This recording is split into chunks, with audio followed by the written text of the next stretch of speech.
రాష్ట్ర ప్రజలందరికీ తెలుసు ఈరోజు రాయలసీమలో తాగునీరు, సాగునీరు, పులివెందుల్లో తాగునీరు, కడపలో సాగునీరు కావచ్చు, ఈరోజు సస్యశ్యామలగా ఉంది. ఈరోజు హార్టికల్చర్, అగ్రికల్చర్ పరిశ్రమలు ఈరోజు వస్తున్నాయి అంటే చంద్రబాబు నాయుడు గారు అని తెలుసు.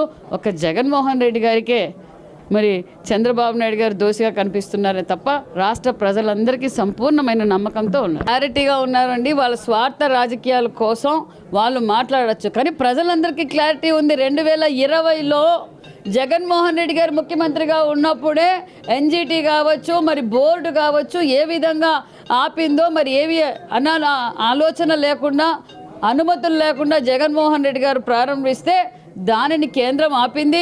మరి 2020లో నేను క్లారిటీ చెప్తున్నాం, నేను అనేది సాక్ష్యాధారాలతో చెప్తున్నాం. ఈరోజు జగన్మోహన్ రెడ్డి గారు ఇంకొకరు మాట్లాడడం కాదు, క్లారిటీగా మేము ఎవరు ఆపాము 2020లో చంద్రబాబు నాయుడు గారు నీరు కోసం కావచ్చు, ఈ రాష్ట్ర భవిష్యత్ కోసం ఎవ్వరితోనూ కాంప్రమైజ్ కాని వ్యక్తి, ఈ రాష్ట్ర భావితరాల భవిష్యత్ కోసం అహర్నిశలు కష్టపడే వ్యక్తి చంద్రబాబు నాయుడు గారు. ఇలా 1924లో ఆయన ఎన్ని ప్రాజెక్టులు కట్టారు, కొట్టుకుపోయిన అన్నమయ్య డ్యామ్ గురించి ఆయన ఏమాత్రం పట్టించుకున్నారు.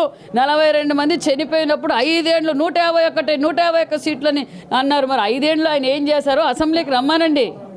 అసెంబ్లీకి వచ్చిన తర్వాత ఆయన యుద్ధం చేస్తారా, రపరప నరుకుతారా, అందరం చూస్తున్నాం కదా. బాబాయిని గొడ్డలు పొడితో నరికినంత ఈజీ కాదు నేను అనేది. ఈరోజు చట్టం తన పని తను చేసుకుపోతుంది. రాష్ట్రాన్ని అభివృద్ధి బాటలో మేము తీసుకెళ్తున్నాం. ప్రజలు మా వైపు ఉన్నారు. కూటమి ప్రభుత్వంలో అభివృద్ధి జరుగుతోంది.